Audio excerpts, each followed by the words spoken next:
Well, good evening again, everyone, and welcome back to yet another episode of The Whiskey Coach.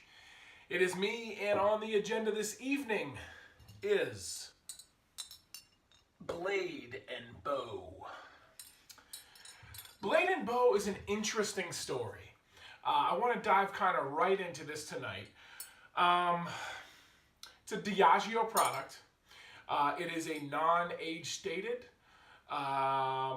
bourbon. It is a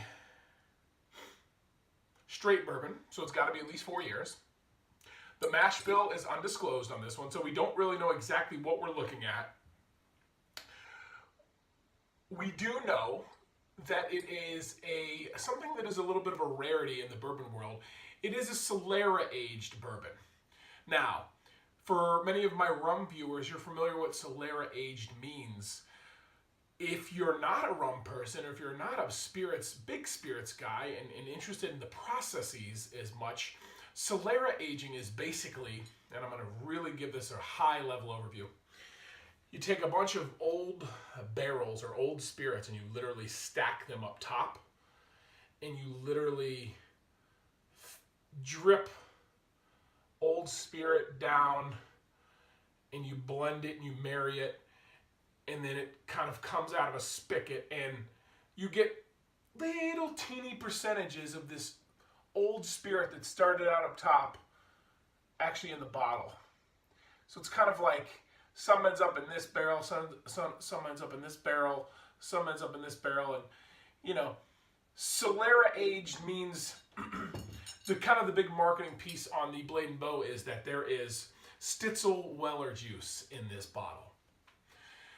If you know anything about bourbon, Kentucky bourbon, you know Stitzel Weller. Legendary place, opened up in 1935, closed in 1992, and this has probably, if I'm guessing, a quarter ounce of Stitzel Weller bourbon in it, but that quarter ounce was enough for me to get on board.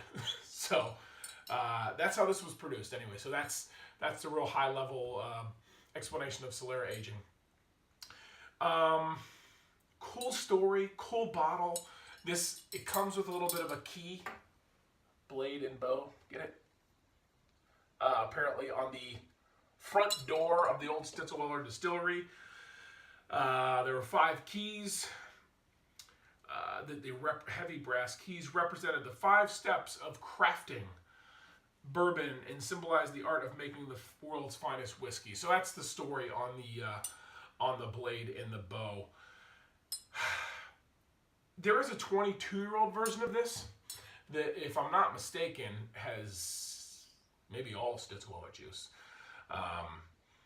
On the secondary market, you're looking at about $400 on that bottle right now as we sit here on, January 10th, 2018. This bottle is something you can find on the shelf for the $50 range.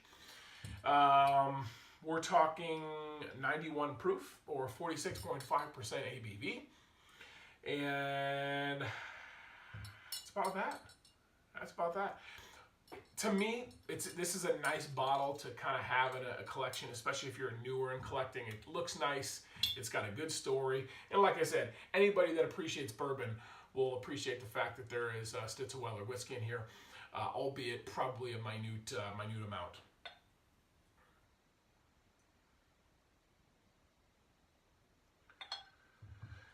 As you can see, again, this is a whiskey that I have sampled before.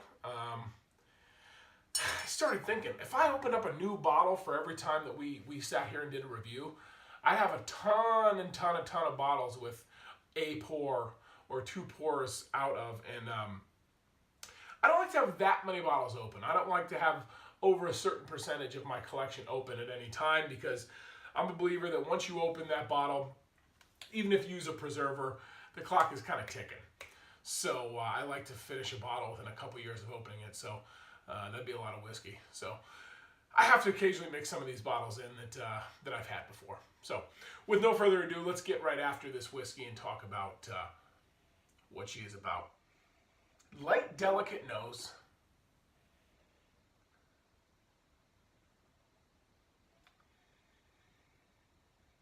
cereal grains, almost like like the cereal of the not the marshmallows obviously, but like the cereal that you get in like a Lucky Charms, you know, real malty, like a dry, malty, grainy flavor. Apricot.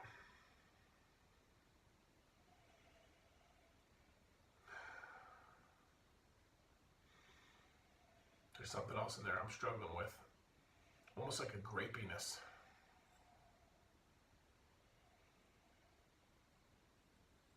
Really nice nose, different. More of a Scotch Irish nose.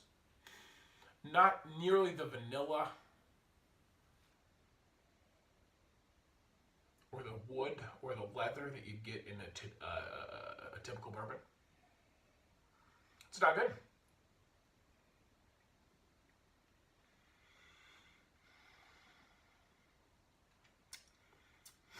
Man, I had a pour of the Old Forester 1920 just before this one,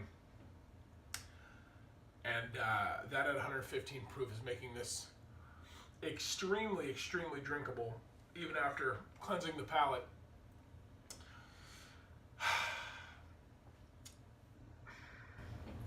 Short burst of flavor, subtle nuances of figs, some of that raisin, some of that graininess, almost a little bit of a dry, almost like a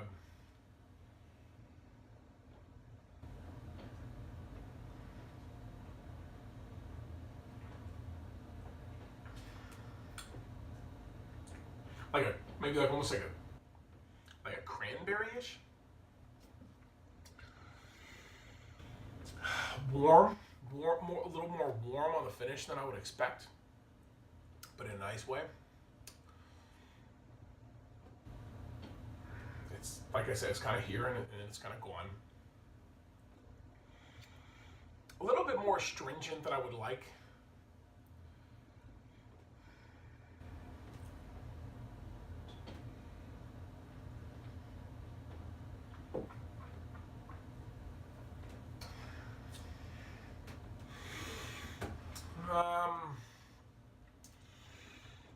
I don't get quite the experience that I would like to out of this bottle. It's pleasant. It's just fine. I'm not in love with it though. I will give this bourbon a 7.1. 7.1 is I think what I'll give it, all things considered. Again, looks nice, cool story. It's got the Stitzel-Weller with, if you're a bourbon guy like me, you run at it. For 50 bucks, I'd be more comfortable if it was in the $35, $40 range myself, but definitely not something that I would pour down the drain or anything like that.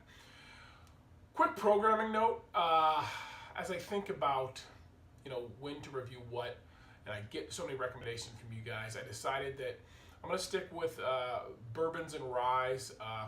Again, as I mentioned, it's January 10, 2018 now.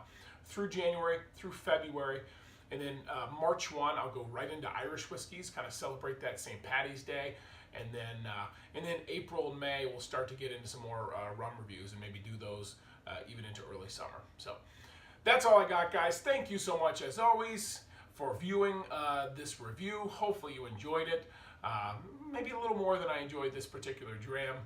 But as always, and until next time, glasses up.